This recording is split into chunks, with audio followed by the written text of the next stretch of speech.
Hey there everyone, welcome to my 10 reasons why Jurassic World Fallen Kingdom was a disappointment. Now let's get this out of the way. Beware, spoilers abound. Spoilers.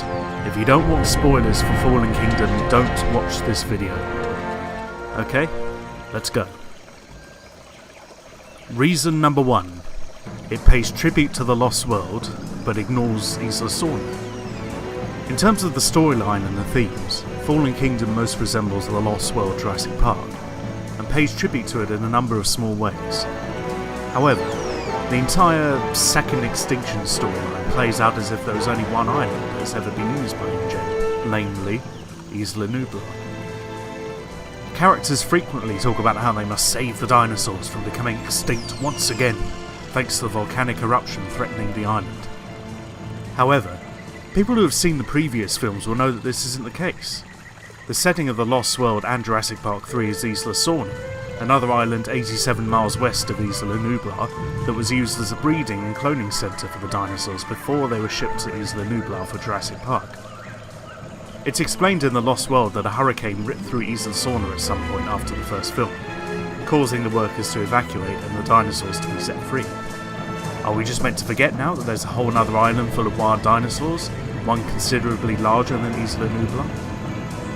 Now, to be fair, the official tie-in website for Fallen Kingdom hints that the dinosaurs in Isla Sorna had been shipped to Isla Nublar sometime after The Lost World to be used in Jurassic World.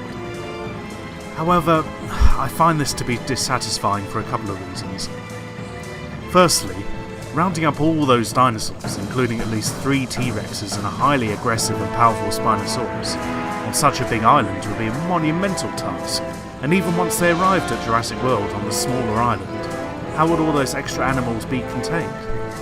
And here's my other point. In Fallen Kingdom, Benjamin Lockwood's plan is to relocate all the dinosaurs to a new natural refuge in an unknown location, presumably far away from Isla Nublar. Wouldn't it be a lot easier and faster to move the dinosaurs to Isla Sorna, a now safe and documented island only 87 miles from Isla Nublar?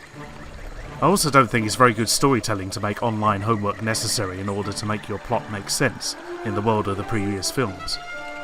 Considering that, as far as I can remember anyway, Isla Sorna was never even mentioned in the film itself. Reason number 2. Inconsistencies and plot holes. While we're on the subject of sloppy writing, let's go over a few glaring, if relatively unimportant, inconsistencies in Fallen Kingdom that stuck out to me. Why would the skeleton of the Indominus Rex still be fully articulated, even when it was attacked and eaten by a giant mosasaurus bigger than itself? The nearest modern relatives of mosasaurs are monotons, such as Komodo dragons, which are definitely messy eaters. There's no way a large aquatic reptile would be able to kill and eat a large prey item without ripping and tearing the body apart. Not to mention that the largest modern aquatic predatory reptiles, crocodiles, eat large prey by performing their infamous death roll to break apart pieces of the carcass into manageable bites. How did the mosasaurus escape into the open ocean?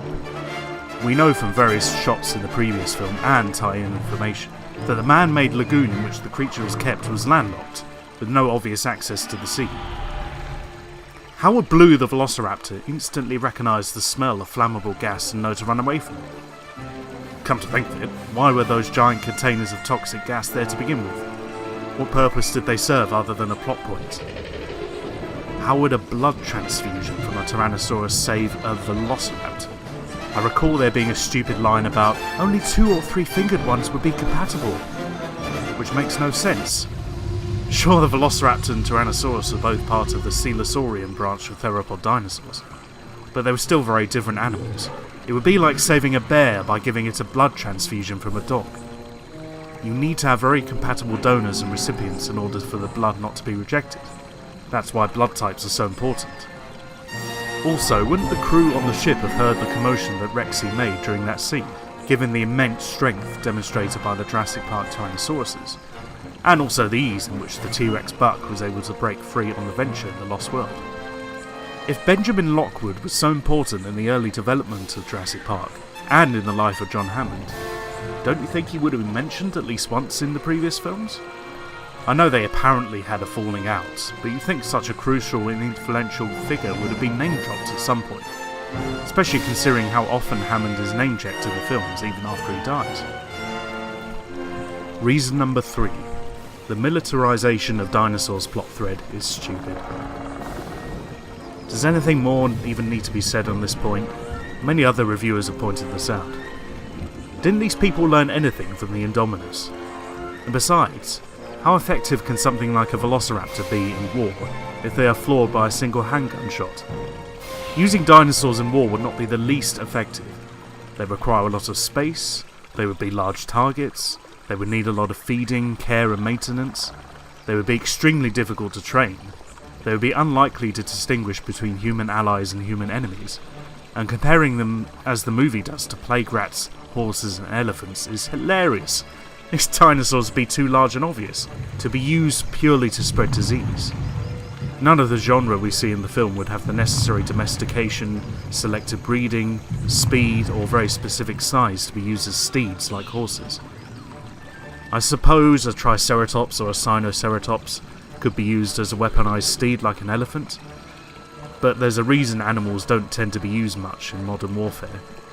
Nowadays we have things like tanks, drones and landmines, weapons that don't need to be trained, fed, watered or groomed, and don't take years to mature before they can be used. Reason number 4. None of the characters have any depth or development. This even goes for previously established characters like Owen and Claire. Owen is ambivalent about the dinosaurs in the beginning. He's ambivalent about them at the end. His relationship with Claire goes nowhere. Claire cares about the dinosaurs in the beginning, and she cares about them at the end.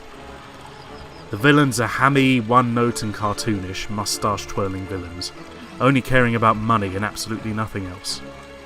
Franklin, the computer geek stereotype, only exists to be a screaming comic relief character, and Zia is almost a non-entity. Ian Malcolm pops up to deliver trailer lines and exposition for a few minutes total. What was most frustrating, however, was the botching of Dr. Wu. Once again, he has very limited screen time and does nothing. This was justified in Jurassic World as they were building him up as this mysterious new evil puppet master. Why should we be excited to see if he'll be back in Jurassic World 3, when he's done nothing noteworthy or interesting for 2 films? Reason number 5. The Indoraptor was boring.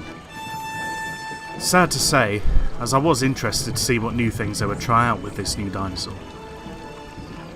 I was hoping they would incorporate human DNA this time to give it enhanced dexterity and intelligence, which would make sense given that it's supposed to be a weapon.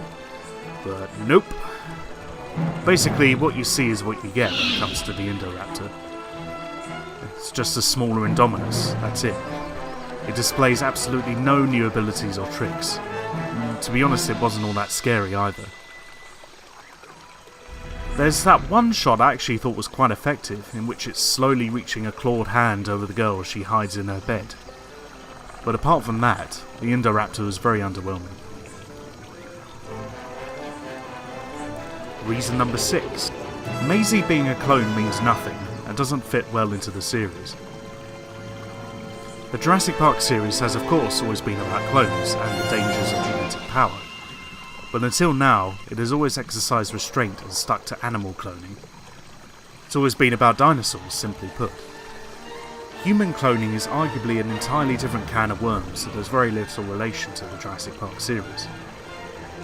To me at least, human clones are more in the territory of series like Resident Evil, Star Wars, Star Trek and Blade Runner. Besides which, the reveal of Maisie being a clone is a weak revelation late into the 3rd act, and changes nothing about the plot.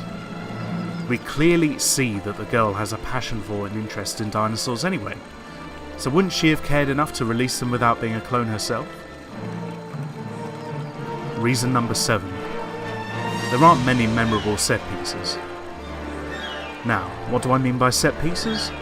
Well, simply put, it's a moment or most often a scene in a film that is iconic, memorable and sticks with you. So many come to mind in all the previous films. The Brachiosaurus scene, Rexy's breakout and attack of the jeeps, the raptors in the kitchen, the hunters capturing dinosaurs on the game trail, the attack on the trailers, the Tyrannosaurus buck rampaging around San Diego, the Pteranodon attack in the aviary, the slow build-up to the reveal of Jurassic World, Rexy and Blue versus the Indominus. Now, to be fair, Fallen Kingdom is the most recent movie in the series, so it's had less time to sink in, but even so, I struggle to think of any standout scenes in the new film. All in all, it felt rather rushed and hollow to me, going from one action scene to another, not giving itself much time to breathe. Reason number 8. The music was forgettable. Now don't get me wrong, this isn't meant to be a slight against the composer Michael Giacchino. I actually rather liked his score in the first Jurassic World, and incorporated the iconic main theme really well, while adding a few memorable motifs, like the theme of the Indominus, or the Velociraptor theme he composed for the Lost World PS1 game. But his music for Fallen Kingdom was very disappointing. I liked how it used the "As the Jurassic World Turns" musical motif from the previous film, but that was only used very briefly, as I recall, in one scene. I only remember hearing a recognisable version of the main Jurassic Park theme at the end credits. I really don't understand why there's such a taboo against musical themes in modern films. But I digress. Most of Fallen Kingdom's soundtrack was rather stock-sounding action music, with the exception of some refreshingly different gothic choral themes at the Lockwood Mansion. All the previous films, except maybe Jurassic Park 3, had some memorable music. This is something I don't see a lot of people talk about, but it's vitally important in creating not just an emotionally affecting scene, but a memorable film in general. Reason number 9. It all feels like a setup for a third film, rather than a film in its own right. Enough said. And finally, reason number 10. The Velociraptors aren't scary anymore. This was a big fear I had about the first Jurassic World. I hated the idea of trained raptors. Thought they would no longer be interesting or threatening. Luckily, I was proven wrong, as the filmmakers went to great pains to show that these Velociraptors were still killing machines and highly aggressive. Even Owen had trouble controlling them, and he showed great respect and fear towards these animals, because he knew what they were capable of. Seeing as we were reduced to just one Velociraptor, namely Blue, in Fallen Kingdom, which also had to share the supposed fear factor with the Indoraptor, making the Velociraptors scary or threatening in this new film was a challenge, but I think it could have been done. Sadly, I don't think they pulled it off all that well. Blue is almost becoming the superhero dino protagonist of this new trilogy, and it all seems rather out of place and silly. Compare any scenes with Blue in Fallen Kingdom to Velociraptor scenes in previous films, and you can see the downgrade from once iconic cinematic killer and feral pack-hunting animal to plucky dino sidekick. That being said, I did enjoy that they tried to make Blue more like a real animal with its reaction to being shot. But I fear they're going too far in the opposite direction by giving it too many heroic or human qualities. I just really miss that fear factor too. Even Jurassic Park 3 got that part right.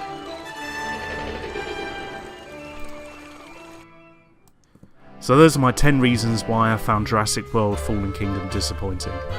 As usual, let me know what you think in the comments. Subscribe if you want to see more content like this. I like to do a variety of things, but I do enjoy doing reviews and lists like this especially, so I do plan to do more at some point. But yeah, let me know if you agree or disagree. I'd like to see opinions as always. And I don't want to sound too negative about this film, because there were parts I did enjoy. I'm thinking I might do a follow-up video, just to be fair, where I list a couple of things I did enjoy about the film. But yeah, for me, the negatives outweigh the positives, definitely, which is a shame, as I say, because I love this series. The Jurassic Park series is one of my favourite film series of all time, so yeah, it's a shame, but there we go, this is the world we live in. So anyway, if you want to see more, subscribe, and I'll see you out there. Take care.